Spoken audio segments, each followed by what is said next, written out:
Hello friends, our today's topic is about organon of medicine. We will start organon of medicine's aphorism wise. As we all know that about the book that organon of medicines, we have studied 5th and 6th edition, and which was written by Hahnemann and Betjen. So in the second to third page we can see that the organon of medicine by Samuel Hahnemann, and the word Oris pari is written over here, which means dare to devise, and this was started from the second edition he started using, and this word was first time used by the Horace for his book. So the word the book was translated, Organon of Medicine was translated from the 5th edition with an appendix by the R.E. Dudgeon, and later on with the additions and alterations as per 6th edition was translated by Dr. William Borick, and the introduction was given by James Cruz. Now we will start the aphorisms.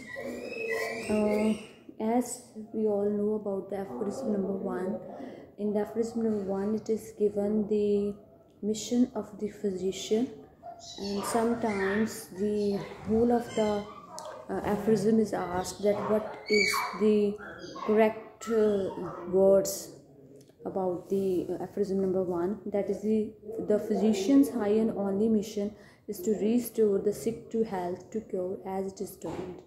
And in the footnote, the theoretic medicine, the concept of theoretic medicine is given, and theoretic medicine is a concept in relation to the development of physician, disease and their treatment is given in the footnote of aphorism number 1, and the theoretic medicine term was coined by Hahnemann himself. In the second aphorism, the idol of cure or either the ideal cure is given. The highest ideal cure is rapid, gentle and permanent restoration of the health, or removal of and annihilation of the disease in its whole extent, in the shortest, most reliable and most harmless way, on easily comprehensible principles. Sometimes it is asked that homeopathy is based on which kind of principles? Comprehensible principles. The second aphorism is about the idea of the cure, and the homeopathic cure takes place by rapid, gentle and permanent. And their German words are also Acito Tito Junkde is also asked about the rapid, gentle and permanent. In the aphorism number 3, it is about the knowledges of the physician.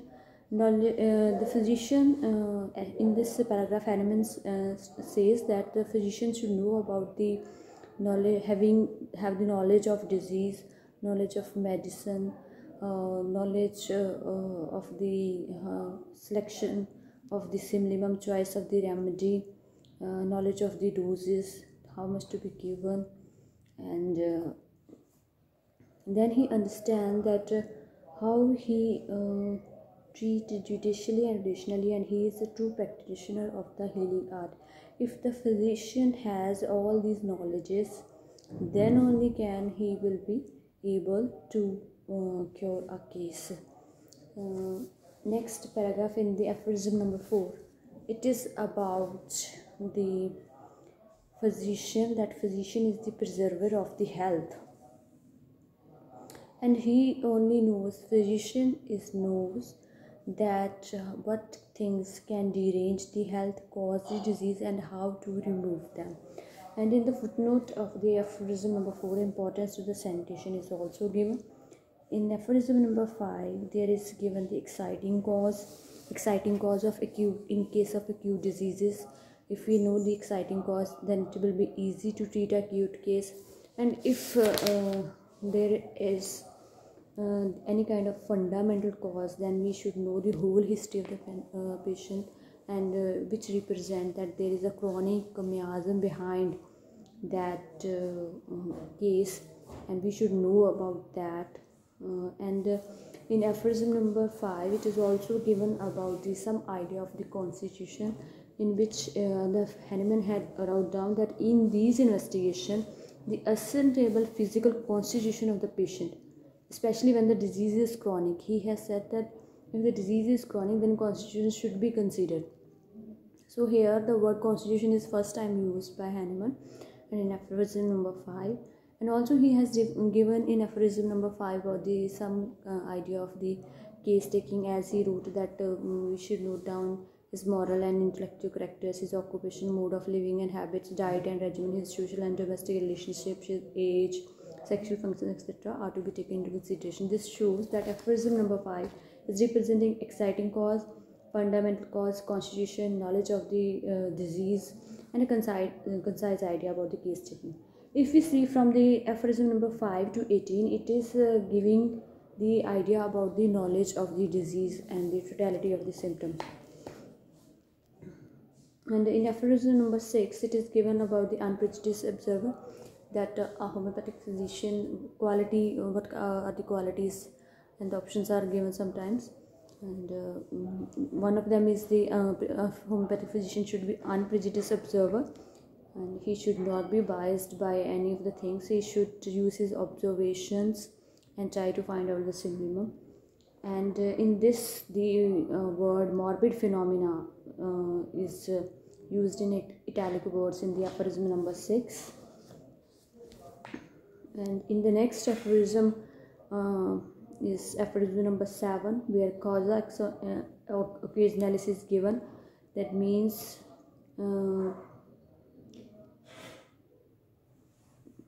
exciting or the maintaining cause. Causa occasionalis means exciting or the maintaining cause which has to be removed. That means in some cases, if there is some kind of cause, like there is the patient have the problem from some kind of fragrance or some kind of flowers, he has he has problems with the cloths or etc. So he or she has to remove that.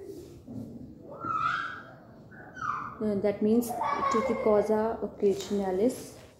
And in the footnote, we can see that the word one-sided procedure is used, which is in the italic words, and it is given in the 5th edition. In the aphorism number 7, there is idea about the totality of symptom is also given, or you can say the definition of the totality of symptom is given, which is that this outwardly reflected picture of the internal sense of the disease, that is the affection of the vital force. This is the definition of the totality of symptoms, that the internal disturbance is expressed in the form of symptoms. And in the aphorism number 8, and there is about the removal of symptoms is given, and removal of symptoms, that means if the symptoms are removed, the disease is also removed. And this cannot be observed. This is a dynamic action. This cannot be seen. It is not conceivable, or nor it can be proved by any experience in the world. It is written that after the removal of all the symptoms of disease and of the entire collection of the perceptible phenomena, there should or could remaining anything else beside health. There is only the health remains, or that morbid alteration in the interior could remain uneradicated. So next this was about the removal of symptoms. And then next aphorism number 9, 10 and 11, there is given about the vital force, that in aphorism number 9 it is given that the vital force is the spiritual one, autocratic, dynamic, and which sways through the whole of the organism and retains in the all parts of the organisms harmonious. And in the aphorism number 10, it is given that without this vital force, the human being is dead. And in next aphorism number 11, aphorism number 11 is about the material cause.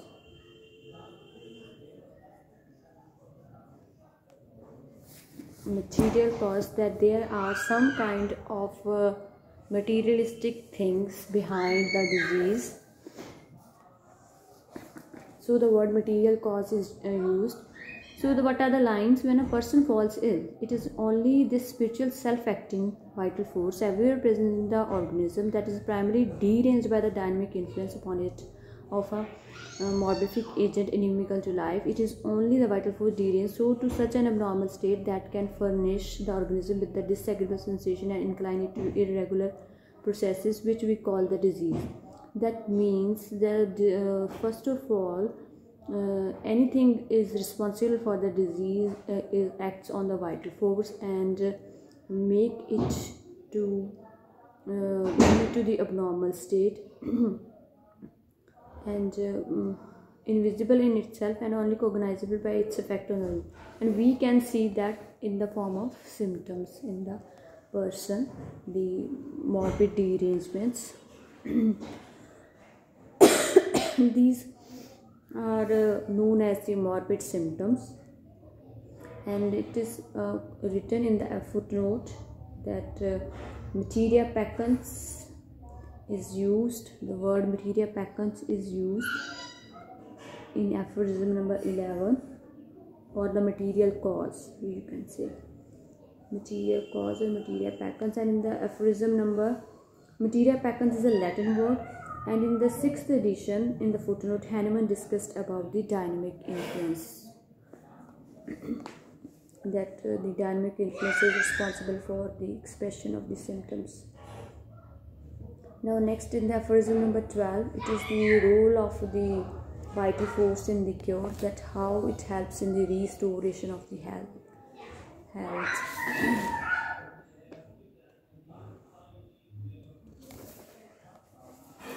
Now again, in about as I earlier told, that from aphorism number 5 to 18, it is about the knowledge of the disease, that how we can come to know about the disease.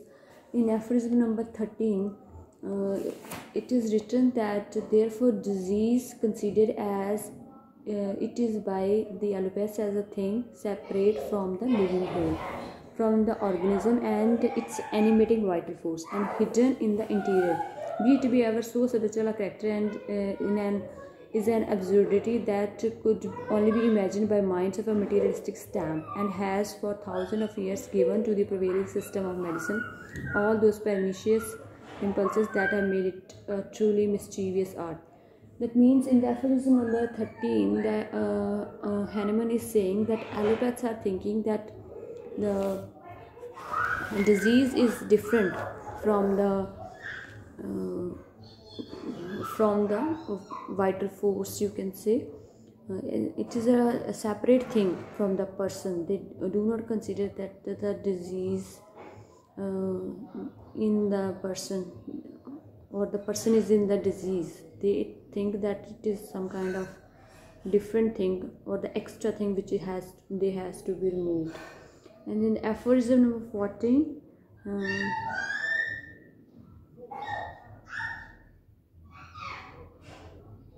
it is given that that the vital force is the about the preserver of acts as a preserver of human life. In aphorism number 14, it is written that there is in the interior of man nothing morbid that is curable, and no invisible morbid alteration that is curable, which does not make itself known to the accurately observing physician by means of morbid sign and symptoms. That the physician only can know by sign and symptoms. Nothing is like that which is not representing himself outwardly to be cured by the physician. In the aphorism number 15, the affection of the morbidly deranged spirits like vital force represents the symptoms outwardly in the form of totality of symptom, or the constitute the whole of the patient. So there is some there might be some kind of materials instruments of the life, but it is not conceivable without any animation imparted. The same is that all the work is in the dynamic level. The word dynamis is used in this paragraph, and it is not like be explained by any kind of instrument.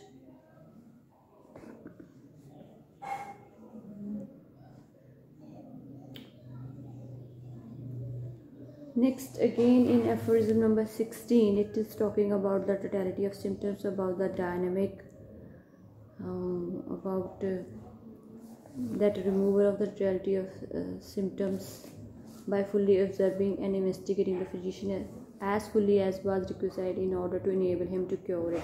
That the physician should know about the totality of symptoms and to remove that.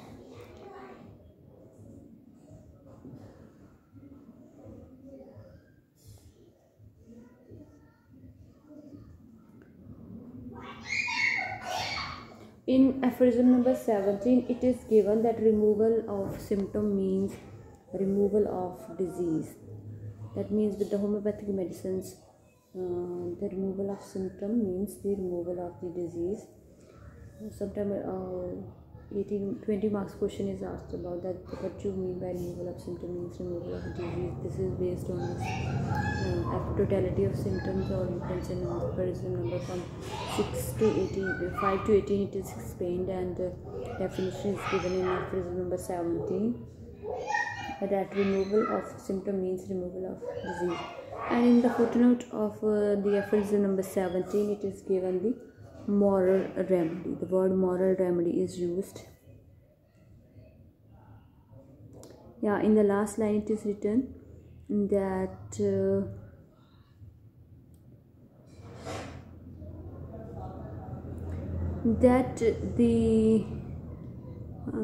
after which could not have happened without the removal by means of the, that health cannot be restored without the removal of the symptoms, removal by means of this moral remedy. Moral remedy over here means about the homeopathy of the internal and external morbid changes that threaten death.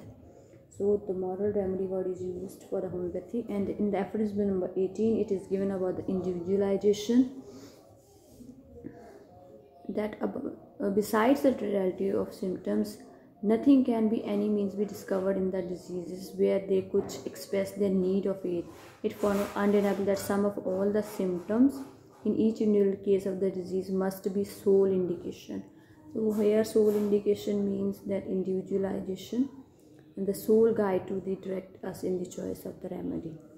And in aphorism number 19, here comes the as we have studied from 5 to 18 knowledge of the disease, now we study about the knowledge of the drugs or the knowledge of the medicines.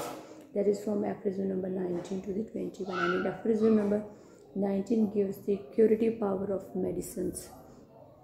It is written that now as diseases are nothing more than the alteration in the state of the health of the healthy individual which express themselves by the morbid signs, and cure is only possible by the change to the healthy condition of the state of the health of the diseased individual. It is very evident that medicine could never cure diseases if they did not possess the power of altering man's state of health. That means if the what is the medicine? A medicine which has the power to produce the change in human body or the healthy human being, that is only can remove the symptoms. In aphorism number 20, it is again written that this spirit-like power to alter the man's state health, which lies hidden in the inner of nature of the medicine, can never be discovered by us by a mere effect of reason. It is only by the experience of the phenomena displaced when acting on the state of health of man. That means that any medicine's power can only be recognized by the drug proving during the healthy state. And in the aphorism number 21, it is given about the curative power again.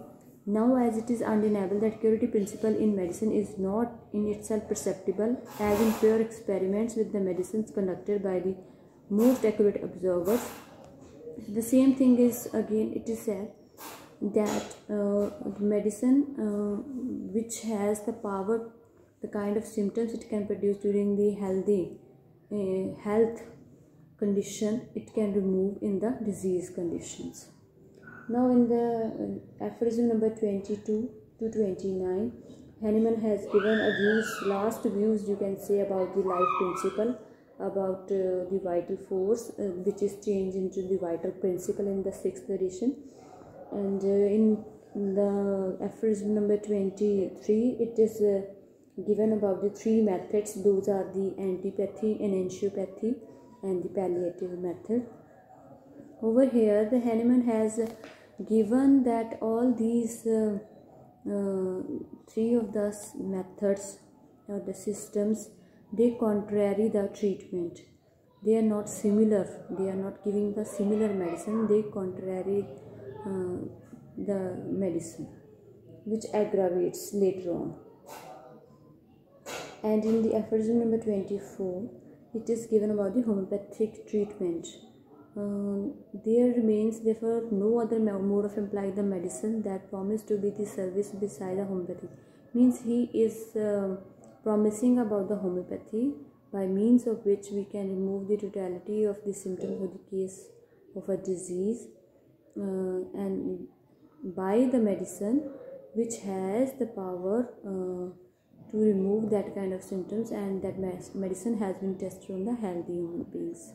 This is given in the aphorism number 24, the way of homeopathic treatment. In aphorism number 25,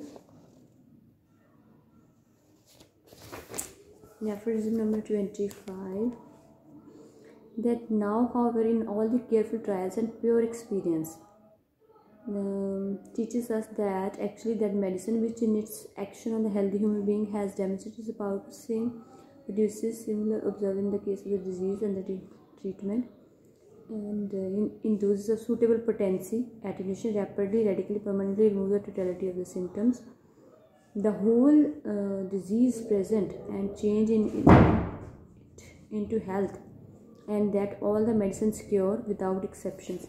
That means here once again they are repeating that all the things, that how the homeopathic cure takes place is given in aphorism number 25, that the medicine which has the power to produce the kind of symptoms which it can produce during the healthy state of human being can remove the symptoms in the disease condition.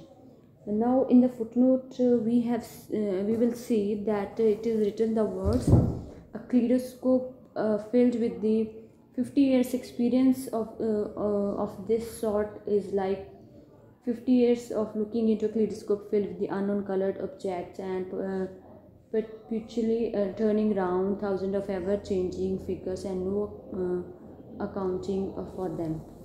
So the word kaleidoscope over here is for the microscope, and those objects are the bacteria. That means the Hahnemann was aware about the bacteriology at that time, that some kind of bacteria are there which are responsible for the disease, and at that time the microscope was not discovered. So this lines about the kaleidoscope etc. are given in the footnote of the aphorism of 25. Now we'll move to the aphorism of 26, which is about the therapeutic law of nature, and the definition of therapeutic law of nature is: a weaker dynamic affection is permanently extinguished in the living organism by a stronger one if the latter is very much similar to the former in its manifestations while different in kind. That means any kind of affection or the disease will be removed by this stronger one if they are of having the same kind of symptoms but might be different of origin. This is given in the aphorism number 26.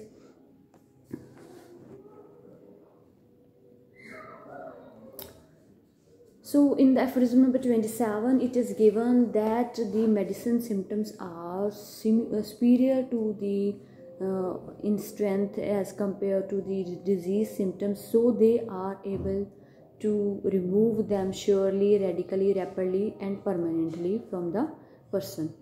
And in the aphorism number 28, as this natural law of cure manifests itself in every pure experiment and every true observer in the world, the fact is consequently established. It matters little that what may be scientific explanation of how it takes place, and I do not attach much importance to the attempts made to explain it. But the following views seems to commend itself as the most probable one, as it is found on premises derived from experience. In the aphorism number 28, Hahnemann is saying about that he cannot explain scientifically that how the cure is taking place, but he is saying that in the experience he has observed this. Now next, in the aphorism number 29, it is given about the mechanism of cure by homeopathy, or the modus operandi. So as we know that a weaker similar morbid disease is removed by the stronger disease produced in the vital force. So what is written in the aphorism number 29, that as every disease depends only on a peculiar morbid derangement of our vital force in sensation and function, when a homeopathic cure of the vital force deranged by the natural disease, accompanied by the administration of a medical agent selected on account of accurate similarity of the symptoms, if we select a similar medicine that will give us somewhat stronger or similar, that medicine has the power to produce the stronger similar artificial disease, and that will remove the morbid irritation and helps in the cure. So this was in the aphorism number 29. Now we will move to the aphorism number 30. The human body appears to admit of being much more powerfully affected in its health by medicine than by natural morbid stimuli, for natural disease are cured and overcome by certain medicines. In the aphorism number 30, that Hahnemann has said that human body has admit of being much more powerfully affected in its health by medicine. That medicines prove or gives the symptoms in the healthy state more as compared to the in the disease state, for the natural disease are cured and overcome by, and those natural diseases which are not treated by the other medicines like allopathy or in naturopathy, they are easily removed by the suitable homeopathic medicines.